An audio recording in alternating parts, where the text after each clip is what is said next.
that to happen. Oral questions. Questions orales. The Honourable Leader of the Opposition. Only two types of people, those who are Irish and those who wish they were, Mr. Speaker. The Prime Minister flip-flopped 4 times on Iran, Mr. Speaker. But here, these flip-flops are even worse. The Liberal government is denying a report from Global News that says that there are 700 agents of the Iranian regime that are here in Canada. Yesterday, they admitted that 239 of them have had their visas withdrawn, but only 1 has been removed. So there are about 238 regime agents here in Canada. And when we see terrorist attacks against synagogues and elsewhere, we wonder, will the Prime Minister flip-flop again, or will he explain to us how many agents of the Iranian government are here threatening Canadians? The Right Honourable Prime Minister. Thank you, Mr. Speaker. This is a very serious situation.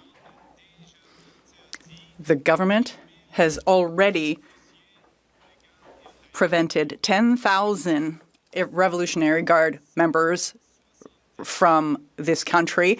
There are 170 investigations underway, and as the Minister of Public Safety just said, there are 28 that are currently being reviewed intensively. The Opposition. Mr. Speaker, the Prime Minister had 4 flip-flops on Iran in just the same number of days. This is a pattern. He's also flip-flopped on oil and gas. He wrote a book called Values, in which he said he wanted to keep 50% of our energy in the ground. He said in that book he wanted to raise carbon taxes. And then he claimed that he had flip-flopped on that, while he's since kept in place every anti-development law that Trudeau passed. He has renamed the carbon tax, and he's brought in an industrial carbon tax that has driven away an $8 billion project. So will he flip-flop again, reverse these Liberal policies so that we can actually supply the world with the energy it needs in this critical time? The Right Honourable Prime Minister. Mr. Speaker, I appreciate receiving this gift on this day honoring Ireland. Canada is increased at record levels our oil exports. Canada has approved under this government Silicim. Canada has approved and started one of the biggest LNG. Canada is working to the lowest carbon LNG and the lowest carbon oil exports in the world. We will maintain and increase our competitive position. We are driving straight forward. Hear, hear. The Honourable Leader of the Opposition. Speaker, he's driving in circles. He said that he did not want, he wanted to keep 50% of our oil in the ground. He supported blocking the pipeline to the Pacific. He's not approved a single oil pipeline, and his major projects office has not approved a project of any kind. He's just tried to take credit for a project approved by Prime Minister Harper. Next, he'll be trying to claim credit for the Canadian Pacific Railway. So will the Prime Minister flip-flop again? Reverse his support of an industrial carbon tax, the Liberal anti-development laws, and get out of the way so that we can build pipelines to the Pacific, power paychecks for our people. The Right Honourable Prime Minister. Mr. Speaker, as I said in my book, as it is the policy of this government, we want the lowest risk, the lowest carbon, the lowest cost oil and gas, and that's what makes ours competitive. That's the story of Canadian LNG. That's the story of the MOU with Alberta. That is the story of Bay du Nord. That is how you drive the country forward, not off a cliff like the member opposite. I'm hearing a little too much of the member for Vernon Lake Country, Monash. The Honourable Leader of the Opposition. Mr. Speaker, the world cannot put meaningless pieces of paper and meaningless MOUs in their gas tanks. They need real energy that comes out of our ground. Now, the Prime Minister said he wants to keep it in the ground, and yet today we had the hilarious spectacle of the Liberal Natural Resource Minister saying Canada will do what it can to help with its stockpiles for the current energy shortage. Our stockpiles are zero, Mr. Speaker. So will the Prime Minister flip-flop again, adopt my policy that we should have a strategic oil and mineral reserve so that we can supply the world in the future? The Right Honourable Prime Minister.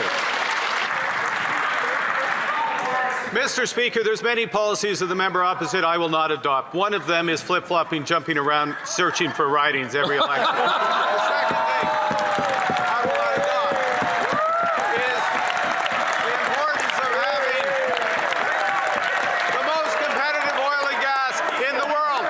Our oil exports have never been higher under this government, over 5 million barrels per day, and they will increase because they will be low carbon, low cost, low risk. Hear, hear.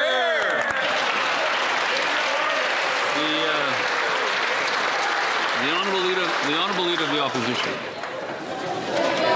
Mr. Speaker, sometimes he makes it too easy. Today we have zero oil stockpiles.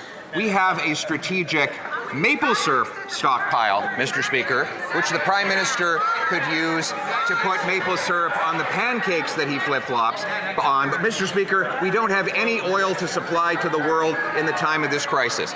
Will he reverse the anti-development policies that he has supported that has come from the previous Liberal government in order to unlock our production, power the world, and the paychecks here at home? The Right Honourable Prime Minister. Mr. Speaker, this is the way the G7 oil reserve works. If you're an importer, you have to have an oil reserve. If you're an exporter, which Canada is under this government, if you have record exports, which Canada is under this government, that is how you supply the world. I salute the work of the Minister of Natural Resource and the Minister of Finance, working with G7 counterparts, confirmed with my G7 leader counterparts today to release 400 million barrels from that strategic reserve that Canada. The Honourable Leader of the Opposition. To release 400 million barrels of oil from that strategic stockpile, how many of those are coming from Canada? Exactly zero. And the Prime Minister's excuse, the reason why we have no stockpiles, he says, is because we're a producer of oil. This is exactly the opposite of logic. The United States is a producer of oil. They have stockpiles. We have reserves, which the Prime Minister is successfully keeping in the ground. Just last week, we saw an $8 billion project canceled under his watch. We're importing gas from Australia. Why won't he get out of the way so we can produce our own energy?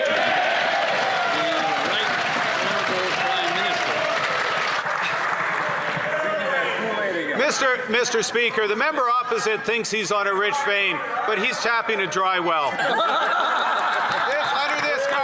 Under this government, production has never been so high. Exports have never been so high.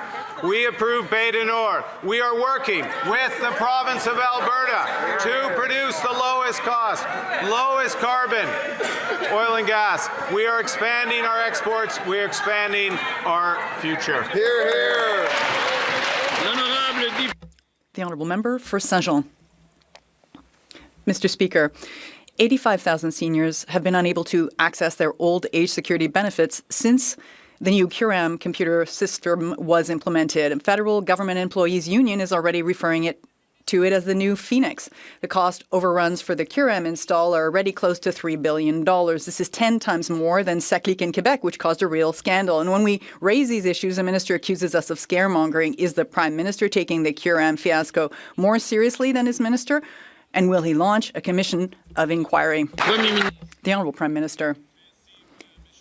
Thank you, Mr. Speaker. It is the responsibility of Service Canada, and the facts are as follows. 7.7 million people who are having no problems with the software. It's working. There is a decrease of 10,000 people over the last week of these backlogs that have been addressed, therefore. There are problems, but it is the responsibility of Service Canada to help these people. The Honourable Member for Saint-Jean. Mr. Speaker, QRAM is a financial fiasco, but also for thousands of seniors for which it is a human tragedy, for whom it is a human tragedy. We have people who are going into debt to pay for their groceries, their rent, their bills, and the government continues to defend its decision to replace an outdated system with one that just doesn't work. Worry and anxiety is what thousands of seniors have been feeling since CURAM was implemented. Will this government, and particularly the Prime Minister, take this situation seriously and be accountable for it? The Right Honourable Prime Minister. Mr. Speaker, we take this situation and all situations seriously because we are in government. The words do not equate to facts. It is not a financial fiasco. There is a budget. The CURAM software follows the budget. Thank you. The Honourable Member for Abitibi-Témiscamingue. Mr. Speaker, quite a banker. $5 billion in cost overruns on top of the human cost for our seniors. It was supposed to cost $1.5 billion, and it's not over yet. We know because it's always more of the same. The costs keep climbing. There are private firms and consultants who must be laughing all the way to the bank, counting their piles of cash, as if this government didn't have an obligation to manage public funds properly, as if no one were accountable. I'd like to hear from the Prime Minister, when will there be an independent public inquiry into the CURAM fiasco? The Right Honourable Prime Minister. Mr. Speaker, it's curious. The government has already offered a briefing on this to the Bloc. No response from them. They haven't responded to the offer of a briefing. There have been discussions in committees. Yes, it's quite interesting, isn't it? So it's a good idea to have a discussion prior to an investigation or an inquiry. Honourable member for years, the Liberals have known that there are hundreds of Iranian regime officials here in Canada. 239 had their visas cancelled, and yet we just learned that the government managed to remove exactly one of those. Their excuse? They might claim asylum. There are no flights to Iran. We must protect their privacy. Meanwhile, an Iranian-Canadian critic of the regime has gone missing, and police are now investigating that as a homicide. Why are the Liberals protecting terrorists, and when will the minister finally have them removed? Good. Honourable Minister of Public Safety. Mr. Speaker, let's be very clear. Those who are senior members of the IRGC will be removed, Mr. Speaker. As we speak right now, there's 28 individuals who are facing removal. We're going through due process, and they will be removed, Mr. Speaker. But let's also be very clear that if the party opposite wants more information, the leader of the opposition can go get a security check, and we'll be more than glad to provide the requisite information for them to be accurate in their analysis, Mr. Speaker. The Honourable Member for Thornhill. Mr. Speaker, the minister knows there are 700 IRGC agents in this country, and those are just the ones we know about. The minister knows that dissidents are being threatened. He knows that activist businesses are being shot out, and he knows that intimidation is happening under his watch. And yet, after 3.5 years, the Liberals have deported exactly one of those terrorists. So will the minister commit to returning to this House within 1 week with a plan to expel more than just one regime activist? Minister. Mr. Speaker, the Canada Border Service Agency is working diligently to ensure the safety and security of Canadians, including the removal of 28. Those are going through the process of being removed, Mr. Speaker. Canada has identified the IRGC as a listed terrorist entity under Canadian law. We have listed Iran as a state sponsor of terrorism. We will continue to ensure the security of Canadians by removing those who are inadmissible, Mr. Speaker. The Honourable Member for Calgary Nose Hill. Mahdi Naziri ran the Iranian regime's hardline propaganda newspaper and held other very senior positions within the Iranian regime. Yet the Liberals let him enter Canada on a visitor visa, and then they let him stay here. Earlier today, the minister claimed that Global News' reporting was false and that there aren't 700 Iranian agents in Canada. So I'll ask the minister to be clear. How many senior Iranian officials like Mahdi Naziri are in Canada? The Honourable Minister of Public Safety. Mr. Speaker, there are 28 current ongoing investigations that are going through our legal system, and they are deemed to be senior members of the IRGC. Canada Border Service Agency is taking diligent effort to have them removed. But let's also be clear. We need to work with facts, Mr. Speaker. 700 IRGC members is not facts. It is contrived by the Conservative Party. But I will more than glad to offer a briefing to the Leader of the Opposition if he gets a security clearance, Mr. Speaker. The honourable member for Calgary Knowles Hill. The reality is that number was reported by a credible Canadian news outlet. The minister won't answer how many are here, and there's a loophole. There is a loophole in the law that allows senior propagandists, senior officials of the Iranian regime, like Maddie Naziri, to stay in Canada. And the Liberals are just letting this happen. They're letting the IRB say, yep, senior propagandists, Iranian officials who subjugate women stay in Canada. The law needs to change. Will the minister agree to our common sense Conservative proposal to table within a week a plan to review these loopholes and ensure that officials are deported? The Honourable Minister of Public Safety.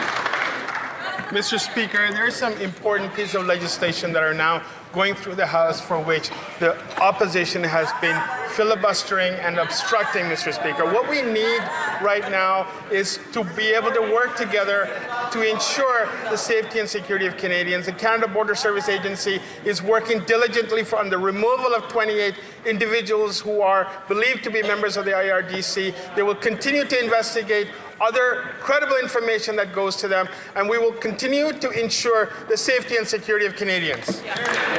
Member for Kamloops, Thompson Nicola. Mr. Speaker, Canadians have compassion over world events, and sometimes those world events spill onto Canadian streets. Such is the case with the situation in Iran. 3 synagogues in Toronto shot up within the last few days. 1 Iranian dissident kidnapped, and it's now a homicide investigation. Only 1 Iranian regime official has been deported. So the question is this: will the Liberals agree to table a plan within the next week to show Canadians how they will deal with this Iranian issue so Canadians can walk their streets safely? Honourable Minister of Justice.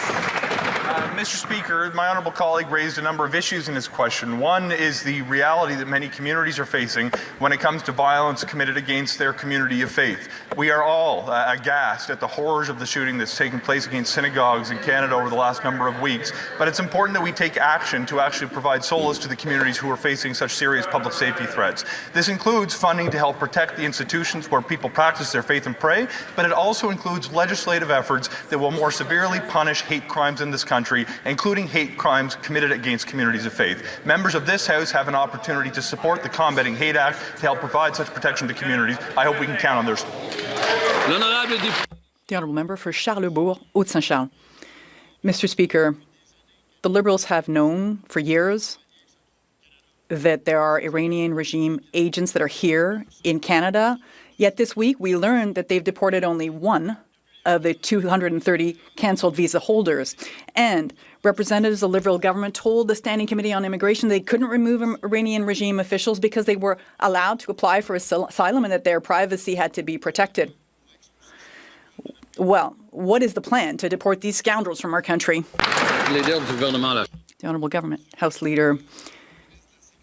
Mr. Speaker, the Minister of Public Safety just expressed exactly what is being done to remove these individuals who are suspected of these actions. I would urge the colleague to support our Bill C9, which is before the House in our election platform. If I'm not mistaken, also in theirs, we committed to protecting communities of faith, temples, synagogues, mosques in Canada. Legislation is before this House. Will the member opposite and his colleagues vote in favour of this very electoral commitment they have? The member for Charlebourg, Haute-Saint-Charles. What we've heard from the Minister of Public Safety is very little compared to what he actually needs to get done. But today we submitted some clear plans to the government. We're asking for the government to urgently enforce deportation orders against Iranian regime agents, assess the level of terrorist threat in Canada. It hasn't been changed since 2014. Stop approving any asylum applications without a face-to-face interview. Will the government table a plan in the next 7 days to take action against this Iranian regime here in Canada? Yes or no? Mr. Speaker, the government has designated that segment of the Iranian community as a terrorist entity. The Minister of Public Safety is taking serious measures to respond to the situation underway. But I repeat my question to the honourable colleague. He committed, like I did, like all of us, to protecting communities of faith in Canada, community centres, Jewish businesses and Muslim businesses, the temples, synagogues. Mr. Speaker, will the member and his colleagues answer yes, say yes to these communities? The honourable member from Mirabel. Mr. Speaker, the people of Terrebonne are concerned about expropriations related to the high-speed rail project, and they're right.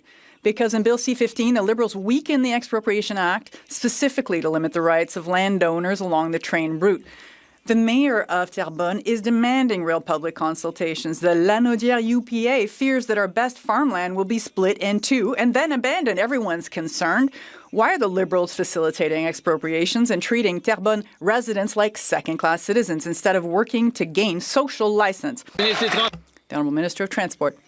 Mr. Speaker, the high-speed rail project is dream-worthy. It is a dream for residents in Terrebonne. It's dream-worthy for entire communities through Quebec and Ontario. We're going to be able to radically change things for the people in these regions. 40% of Canadians, including in Terrebonne, are for it. We will be respecting standards and ensuring social acceptability or license for sure, but we will certainly be moving forward with the high-speed rail in Canada. The honourable member for Mirabel. Mr. Speaker, while the minister is dreaming over there to try to reassure people of Terrebonne, it's the CEO of Alto has confirmed to the media that there will be expropriations. It's not reassuring in the least. And he hopes, the CEO hopes, that it won't be their main tool, the expropriation that is. In other words, they'll make offers to Terrebonne residents along the route, and if they're not happy, Alto will use the tools provided by the Liberals under Bill C-15 to expropriate them. That's not agreement by mutual consent. Why don't the Liberals include Terrebonne residents in the project instead of threatening them? Mr. Speaker, the residents of Terrebonne, Quebecers, Ontarians, and Canadians all are dreaming of this technology. We will be doing this appropriately. We will consult landowners, consult with mayors, representatives, agricultural groups. We will do this with respect for all of these groups, and we will arrive at something that is high-end technology, that is the pride of Canada, that will change things for our communities. That is what high-speed rail is about, Mr. Speaker. For York Centre. Last week, 3 synagogues were shot at in Toronto. The war abroad is spilling onto our streets, while hundreds of Iranian agents are operating in Canada. Conservatives are calling on Liberals to table a plan within a week to enforce deportation of Iranian officials, to disrupt Iranian efforts to launder money, and reevaluate Canada's terrorism threat level. Will the Liberals stop the Iranian regime here at home, or will Canada remain a playground for the Revolutionary Guard? Hear, hear. The Honourable Minister of Justice.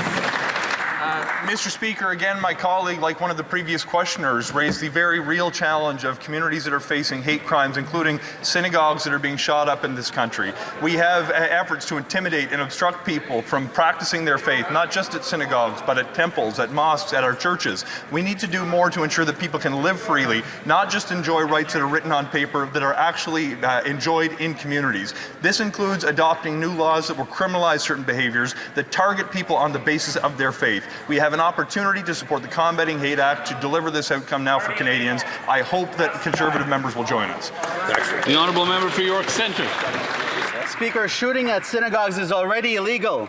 Just like the Prime Minister, the Justice Minister is all talk, no action. Now an Iranian dissident is missing and police fear that he's murdered. Meanwhile, Canadians actually recognize an Iranian official at the gym. Conservatives are asking Liberals to table a plan within a week to reevaluate Canada's terrorism threat level, to identify gaps in our national security, and rid our country of IRGC. When will this Liberal government start protecting Canadians and finally deport those that are connected to the Iranian regime? Hear, hear. The Honourable Minister of Public Safety. Mr. Speaker, our security threat levels are assessed by our agencies, our law enforcement agencies, including the RCMP and CSIS. It is not politicians who assess those threats, Mr. Speaker, and that is a very good thing. But let me also say that Canada Border Service Agency is taking every effort on the removal of those who are inadmissible to Canada, who are members of the IRGC. There's 28 of them that are now going through the process. We will ensure the safety and security of Canadians, Mr. Speaker, and we will ensure that those who are inadmissible to Canada will be removed. Member for Richmond Hill South. Never have foreign conflicts spilled onto our streets the way that they have under this Liberal government. 3 separate synagogues were shot at in a week in the GTA. An Iranian dissident in BC has gone missing, and police are investigating it as a homicide. An Iranian dissident in Thornhill had his boxing gym shot up 17 times the day after organizing a rally in Richmond Hill. Canadians are watching violence and intimidation spread in their own communities while the Liberals sit back and do nothing. Will this Liberal government table a plan to take action against the Iranian regime operating here at home so that Canadians can feel safe on our own streets? The Honourable Minister of Public Safety. Mr. Speaker, I've had the opportunity to visit 2 of the synagogues that were attacked last week, Mr. Speaker, and it is deeply heartbreaking to see that their sense of security has been breached. As a government, we're taking decisive action, including $10 million that was just announced to ensure the coordination of security efforts in places of worship as well as other community centers within the Jewish community. But that's not enough, Mr. Speaker. We also have legislation in front of the House, which is C9, which the Jewish community has been asking for us to pass, and I urge the party opposite to pass it forthwith. The Honourable Member for Richmond Hill South.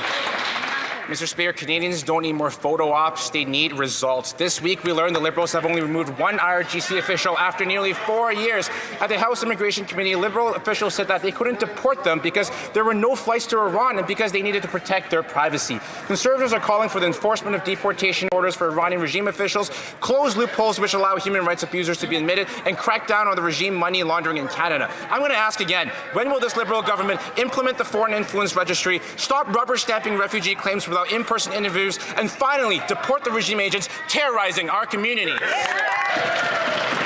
Honourable Minister of Justice.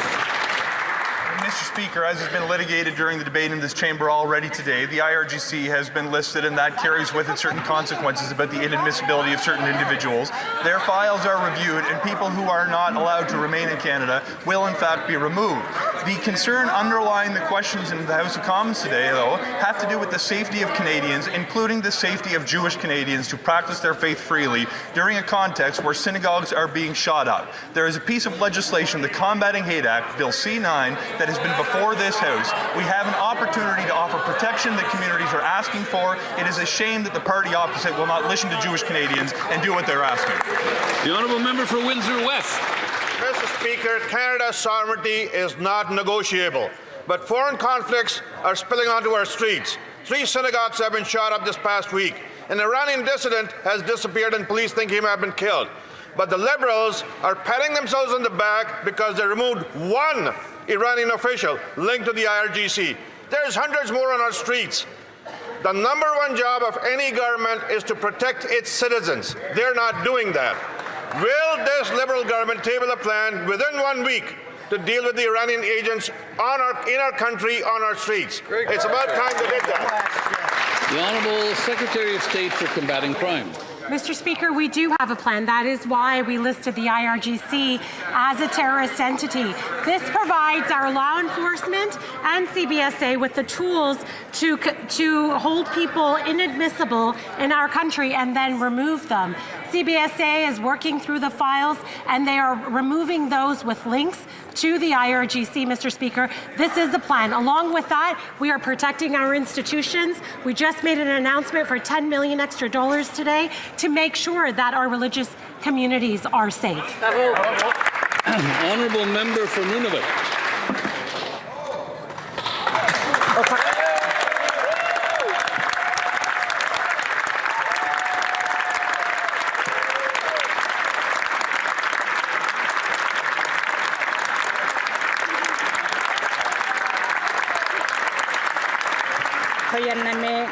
Okaktiti, I am proud to join a team that will take the larger picture of meeting the current political environment and is set on meeting the immediate needs of the North. Northerners know that food security is about more getting foods on the shelves. It is about addressing the cost of living, local capacity, and true food sovereignty. Hear, hear. Can my colleague, the Minister of Northern and Arctic Affairs, tell this House how our government is moving toward beyond food subsidies and creating a food economy for those that call the North home?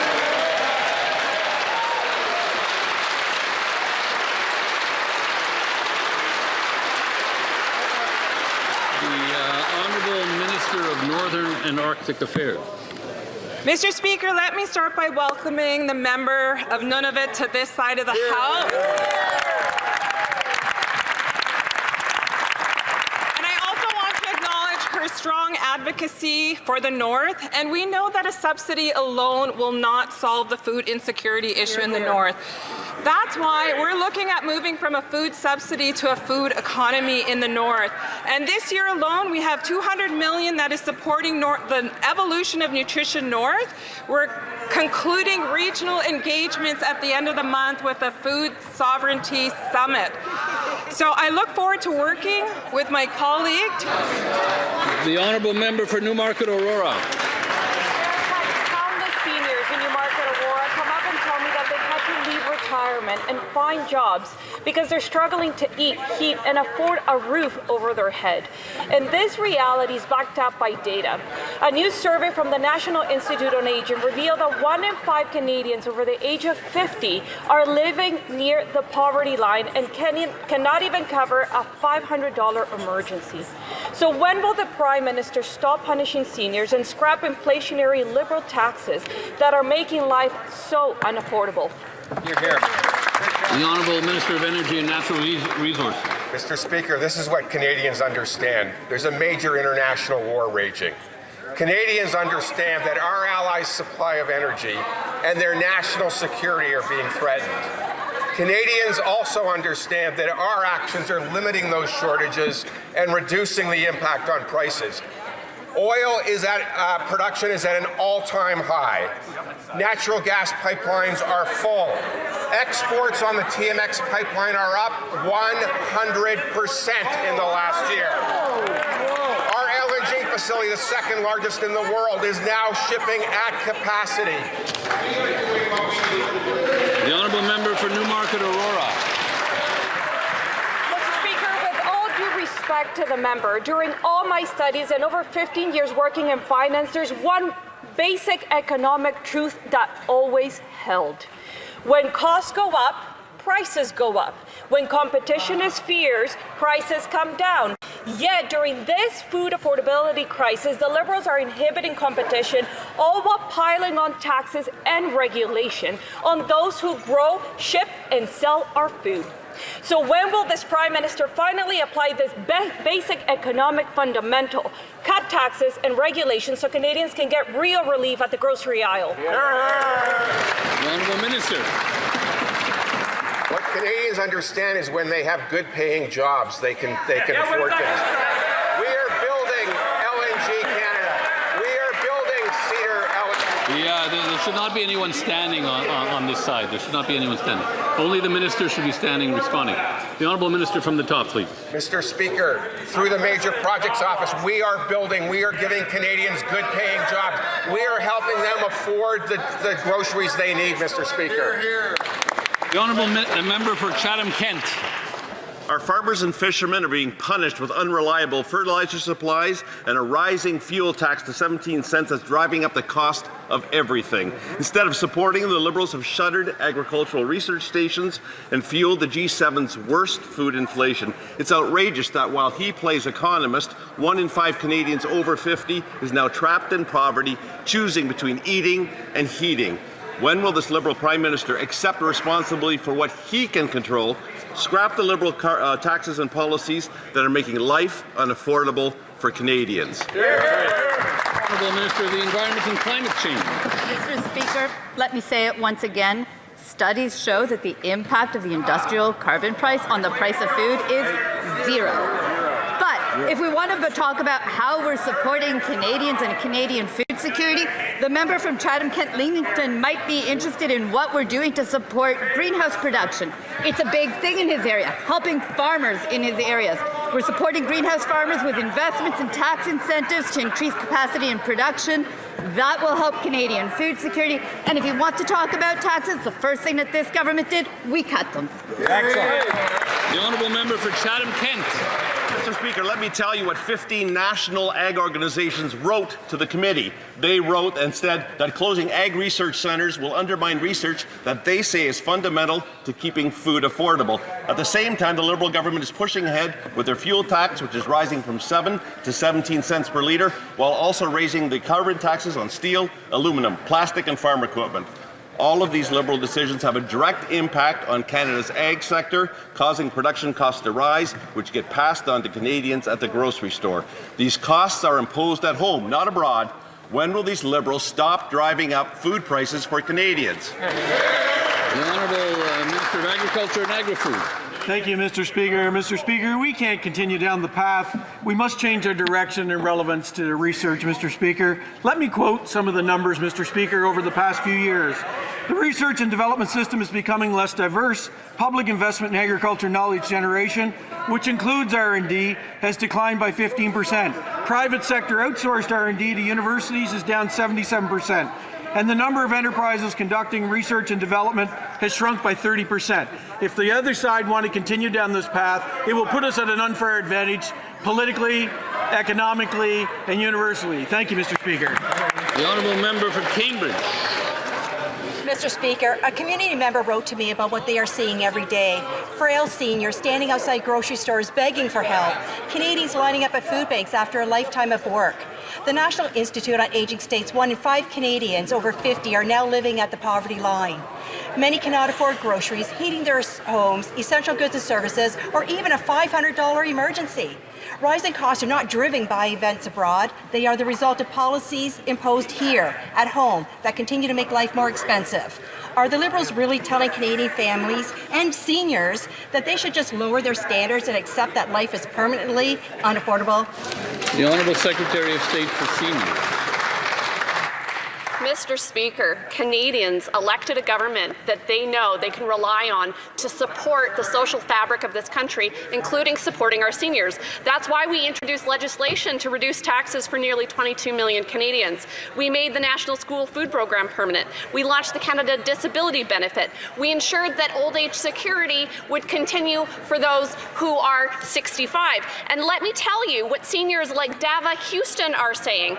I'm seeing a lot of talk from the Conservatives about the grocery rebate helping no one. As a senior, I disagree. This benefit is specifically targeted to help those of us on fixed incomes. The honourable member for Hastings, Lennox and Addington, Tyendinaga. 1 in 5 seniors can't afford necessities like food and housing. Women, renters and seniors with health challenges are being hit the hardest, living at conditions comparable to the poverty line, Mr. Speaker. This Liberal government often blames global pressures when the fact is Canada has the worst food price inflation in the G7. Their Prime Minister's rebranded carbon tax, now increasing to 17 cents a litre, is a policy entirely within his control. Will the Prime Minister take responsibility, scrap the tax and cut regulations that are driving up the food prices and start making life more affordable for Canadians that are struggling? The Honourable Minister of Jobs and Families. Speaker, just yesterday I heard a Conservative member of Parliament say that helping people was ideological. So maybe they should get together and talk to each other. Because if you think that helping people fix their teeth is ideological, or feeding a hungry kid at school is ideological, or cutting taxes is ideological, or having childcare that costs people $16,000 less a year is ideological, then I actually think you're out to lunch. Speaker are out to lunch. Certainly not You're me. out to lunch. Certainly not. The member didn't mean me. Buckley might be out to lunch, but the honourable member for Richmond Centre, Marlpole. Mr. Speaker, what happens abroad may be beyond our control, but the Liberal policies making life more expensive are not. Our seniors are paying the price. Seniors being forced to work with retirement slipping further out of reach. The National Institute on Aging reports that 1 in 5 Canadians over 50 is now living on the poverty line. Yet the Liberals are making it worse by sneaking in carbon taxes that drive up the price of essentials. When will the Prime Minister take responsibility for what he can control and scrap the Liberal policies that are making life unaffordable for Canadians, including seniors? The Honourable Parliamentary Secretary. The member talks about seniors who are struggling in his community. They're struggling in my community too. We have to acknowledge that. At the same time, what do we do to help those seniors? We put forward a serious plan for the future, an opportunities agenda that is focused on getting our resources to market, building up the infrastructure to do it. That's how you build an opportunities agenda, as I say, that has purchasing power attached to it because it leads to jobs. We talk about the programs, pensions that they want to cut, by the way. All of that relies on a strong economy. That's exactly what this government is focused on delivering. The Honourable Member for Bellechasse-Chemin-Lévis. Mr. Speaker, according to the National Institute on Aging, 1 in 5 Canadians over 50 is now living in conditions comparable to the poverty line. Meanwhile, the Prime Minister is pursuing his fuel regulations. The cost is going from 7 to 17 cents. When will the Prime Minister finally step up, stop denying reality, and get rid of these taxes that are making Canadians and Quebecers poorer? The Honourable Minister of Climate Change and the Environment. Mr. Speaker, once again, I must say very clearly that studies show that the industrial carbon tax does not cause food prices to go up. The impact is zero. Let me be very clear for everyone who's listening. But what we are doing is that we are investing in farmers throughout the country to ensure that we have good food for everyone in the country. The Honourable Member. Zero? Mr. Speaker, is actually their grade. Canada has the worst food inflation in the G7, and the government keeps ratcheting up the industrial carbon tax on steel, aluminum, plastics, and agricultural equipment, which is making costs go up throughout the supply chain. When will the government finally get rid of these taxes on food so that Canadians can finally have a more affordable lifestyle? The Honourable Secretary of State. Well, I don't think our score is zero, Mr. Speaker. All that we've done since we were elected was to give more purchasing power to Canadians, especially seniors. Once again, the Canada Child Benefit, yes, that's not for seniors, but it does represent significant gain in purchasing power. And more recently, the groceries benefit will give people more purchasing power to help them face the current global situation, as everyone knows. The Honourable Member for Mont-Saint-Bruno-L'Acadie. Mr. Speaker, our government is working hard to help all Canadians find a place to live. Recently, a project for seniors opened in Drummondville. Can the Minister tell the House how this project will help seniors? The Honourable Minister of Housing and Infrastructure. Thank you for the question. The Drummondville project is a real milestone for affordable housing for seniors, with 100 units now open. The new building is part of our efforts to make housing more accessible. It represents concrete progress to meet the needs of seniors in the region. And I would encourage all of my colleagues to support the Build Canada Homes Act to give us more tools. The Honourable Member for Riding Mountain. Mr. Speaker, a peer-reviewed study published yesterday in a world-leading scientific journal found that closing a supervised drug consumption site led to no increase in deaths and no increase in emergency room visits. In fact, after the drug site closed, users were more likely to access life-saving addiction treatment. Wow. Every single drug consumption site in Canada exists only because the health minister approved them under federal law. The minister claims to follow science, so does she accept the science that proves consumption sites are not the solution to addiction? Great question.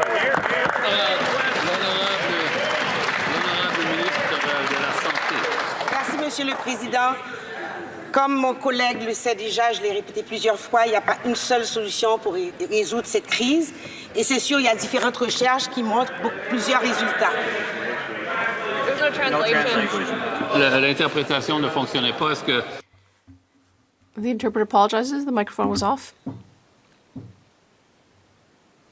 Interpretation is back. From the beginning again, please. Thank you, Mr. Speaker.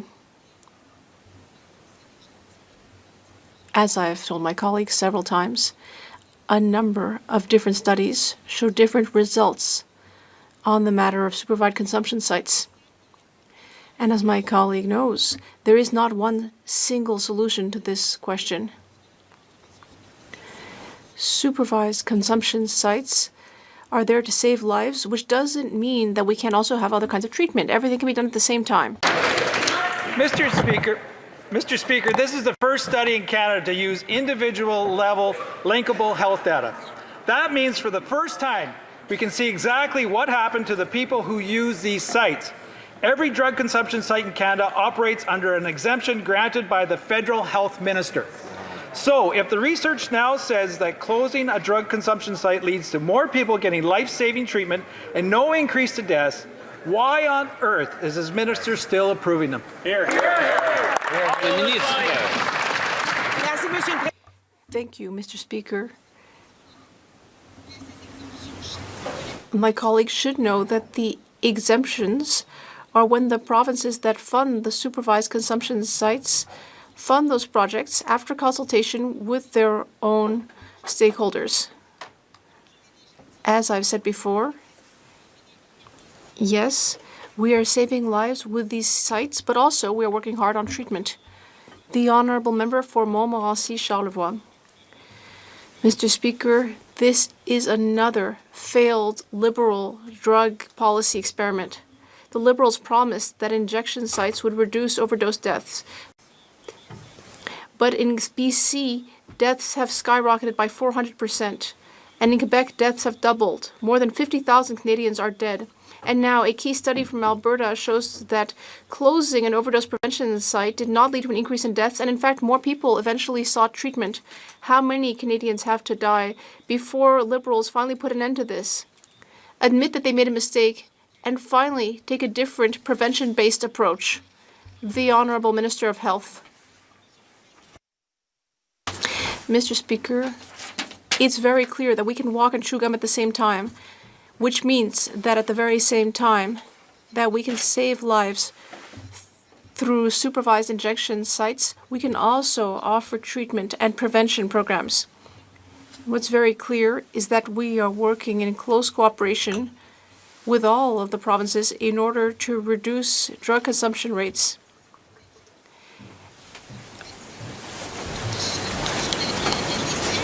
And all of the numbers on drug-related deaths have gone down in Canada.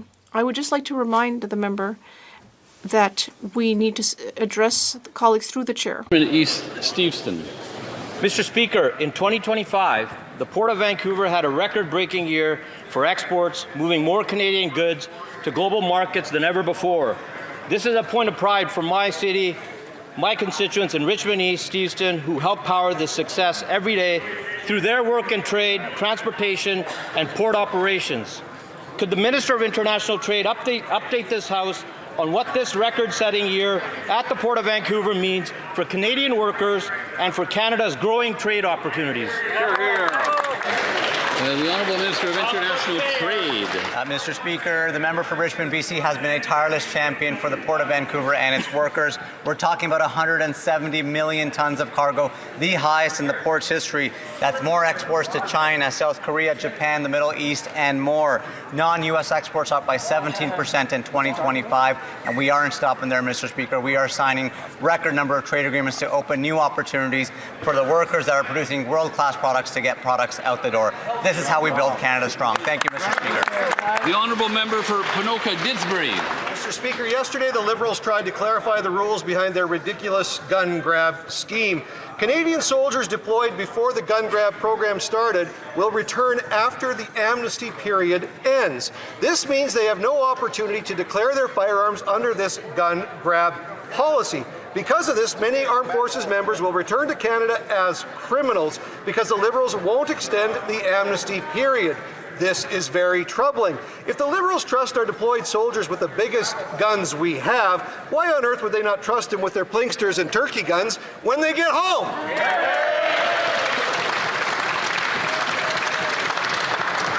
The Honourable Minister of Public Safety. Mr. Speaker, I want to thank the over 42,000 firearms that have been enrolled, Mr. Speaker, on the compensation program. Those correspond to individual law-abiding gun owners who are going to abide by the law, Mr. Speaker. The amnesty period, as you're aware, expires on October the 30th, and I look forward to ensuring that those law-abiding gun owners get the compensation that they deserve. The Honourable Member for Vancouver East. The Minister told a story about living within a lie in Davos and said the power of the less power starts with honesty. Former Liberal cabinet ministers Alan Rock and Lloyd Axworthy, who are honest with Canada's complicity in the killing of civilians, have come out publicly in support of Bill C-233. They said Parliament now faces a clear choice: maintain an outdated exemption that undermines Canada's credibility, or adopt a modern principle statement that reflects our commitments and responsibilities. Will the Prime Minister be honest with reality and vote yes to Bill C-233? The Honourable Minister of Foreign Affairs. Mr. Speaker, actually the government opposes this bill. Canada has one of the strongest export regimes in the world, with human rights considerations applied to every single permit issued for military goods. The changes proposed in this bill would decimate Canada's defence industry, would weaken Canada's role in NATO, and would jeopardize the capabilities of our Canadian Armed Forces. This bill does not close a loophole, Mr. Speaker. It creates new vulnerabilities. It is irresponsible to propose a bill like this.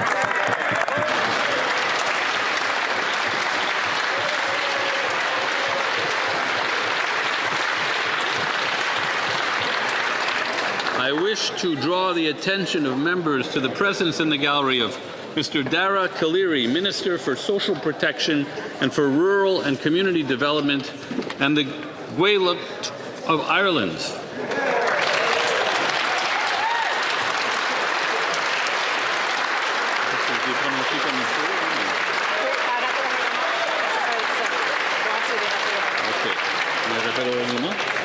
Okay.